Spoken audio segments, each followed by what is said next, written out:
भारत के दो सर्व प्रमुख प्रतीक चिन्ह सिंह चतुर्मुख और अशोक चक्र मगध से ही निकल कर आए हैं और बिहार 2000 वर्ष पूर्व मगध के नाम से ही जाना जाता था।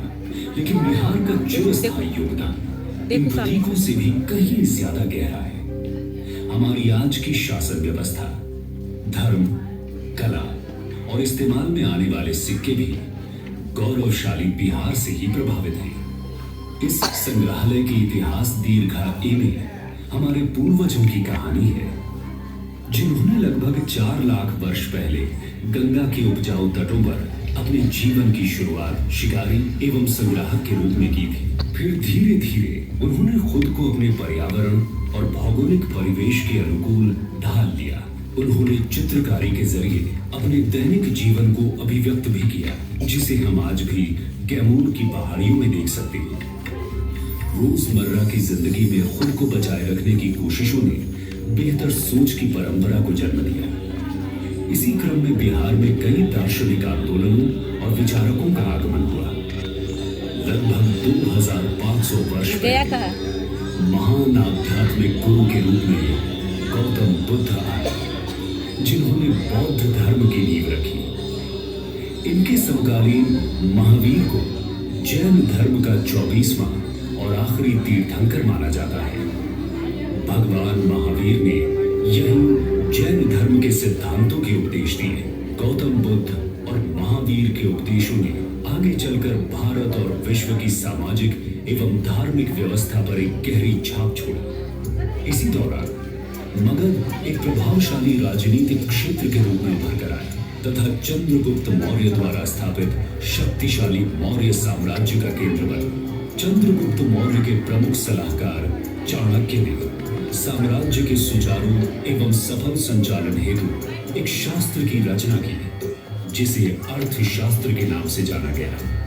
ये आज भी उतना ही प्रासंगिक है। सुव्यवस्थित मौर्य शासन तथा संरक्षण में विविध कलाओं का विकास हुआ, जिसमें टेराकोटा शिल्प भी एक है। इस कला का उल्लेख संस्कृत नाटक मृच्छकटिकम यानी मिट्टी की छोटी गाड़ी में मिलता है। कलाकार पत्थरों के काम में भी माहिर थे, जिसका प्रमाण दीदारगंज की सुप्रसिद्ध यक्षी प्रतिमा है।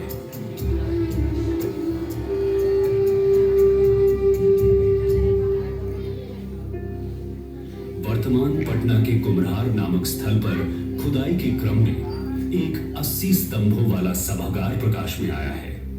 ये मौर्यकालीन वास्तुकला के लकड़ी से पत्थर की ओर विकास को दर्शाता है। आगे जाकर सम्राट चंद्रगुप्त के पौत्र सम्राट अशोक के कारण बिहार के इतिहास में एक उल्लेखनीय परिवर्तन हुआ। सम्राट अशोक कलिंग युद्ध में विजयी होकर भी निराशा और ग्लानि में डूब गए। युद्ध में हुए रक्तपात के कारण उन्हें एहसास हुआ कि हिंसा निरर्थक है। इस कारण उन्होंने बौद्ध धर्म अपनाया और उसके सिद्धांतों का प्रचार प्रसार अपने साम्राज्य के अतिरिक्त बाहरी प्रदेशों में भी किया। अशोक ने अपने पूरे साम्राज्य में शिलालेखों पर समाज कल्याण के आदर्शों को अंकित करवाया।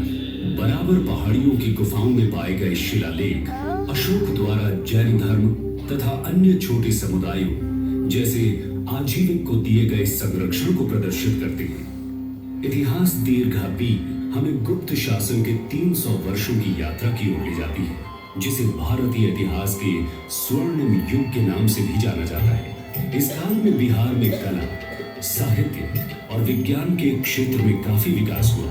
गणितज्ञ और खगोल शास्त्री आर्यभट्ट ने आर्यभट्टीय की रचना की। इस रचना ने अब तक कई पीढ़ियों के खगोलविदों और गणितज्ञों पर गहरा प्रभाव डाला। गुप्त काल में ही बिहार के प्राचीनतम एवं अब तक जीवंत मुंडेश्वरी मंदिर का भी निर्माण हुआ। गुप्त वंश के शासकों ने बिहार को एक शैक्षणिक केंद्र बनाया। उन्होंने ही नालंदा, विक्रमशिला, उदंतपुरी व तेलहारा जैसे प्रतिष्ठित विश्वविद्यालयों को विकसित किया। इन विश्वविद्यालयों ने आगे चलकर पाल वंश के समय में और भी अधिक ऊंचाइयों को प्राप्त किया।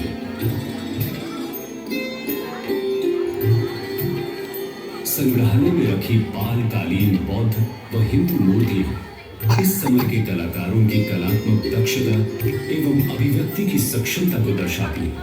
इनका विकास पाल वंश के 400 वर्षों की शासनावधि व संरक्षण के दौरान हुआ। पूर्व मध्यकाल एक तरह से सत्ता परिवर्तन का काल रहा। इतिहास दीर्घा सी ये दर्शाती है कि किस तरह बिहार ने इस अशांत समय में भी अपनी सामरिक नीति की महत्ता को बनाए रखा। 16वीं शताब्दी में शेर शाह सूरी ने अपने अधीनस्थ क्षेत्रों पर सुव्यवस्थित प्रशासन चलाया। अपने 5 वर्ष के संक्षिप्त शासनकाल के दौरान विभिन्न व्यापार मार्गों को जोड़कर शेर शाह सूरी ने सड़क आजम बनाई, जिसे आज ग्रैंड ट्रंक रोड कहा जाता है। शेर शाह सूरी ने ही उस समय रुपया नामक मुद्रा का प्रचलन शुरू किया, जो वर्तमान मुद्रा रुपया का पूर्व रूप था।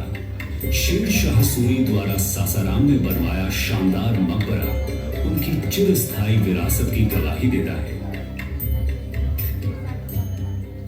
सूरी वंश के पतन के बाद भारत के उत्तरी भाग में मुगलों का वर्चस्व कायम हुआ। बादशाह अकबर के शासन के समय बिहार मुगलों के 12 मुख्य प्रांतों में से एक में गिना जाने लगा। इसी समय बिहार सूफी मत का एक महत्वपूर्ण केंद्र बना। ये प्रदेश शेख याहिया मनेरी जैसे संतों का वास रहा, जिनकी खूबसूरत मजार आज भी हम मनेर शरीफ में देख सकते हैं।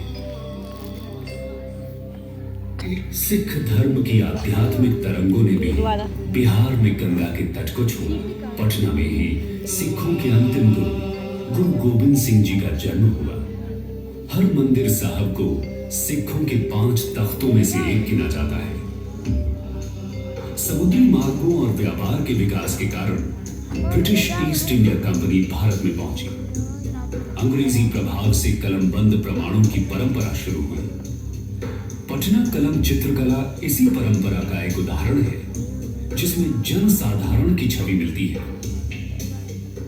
परंतु जल्द ही अंग्रेजों के आर्थिक नियंत्रण ने बिहार पर बुरा असर डालना शुरू कर दिया। किसानों को अनाज की फसलों की जगह अफीम और नील जैसी नकदी फसलों को जबरन उगाना पड़ा, जिसके कारण बिहार में कई भयानक अकाल पड़े।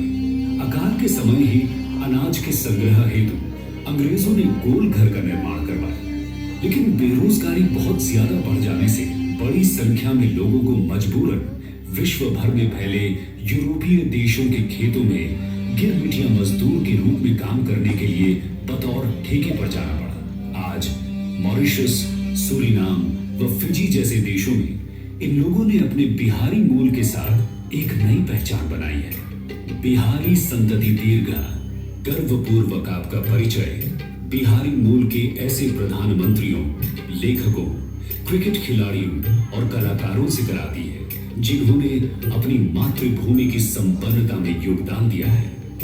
इधर भारत में जैसे जैसे औपनिवेशिक ताकतों का अत्याचार बढ़ा, वैसे वैसे आजादी की पुकार और भी बुलंद होती गई। स्वाधीनता आंदोलन को बिहार के चंपारण सत्याग्रह से बहुत बल मिला। इसकी शुरुआत किसी और ने नहीं, स्वयं मोहनदास करमचंद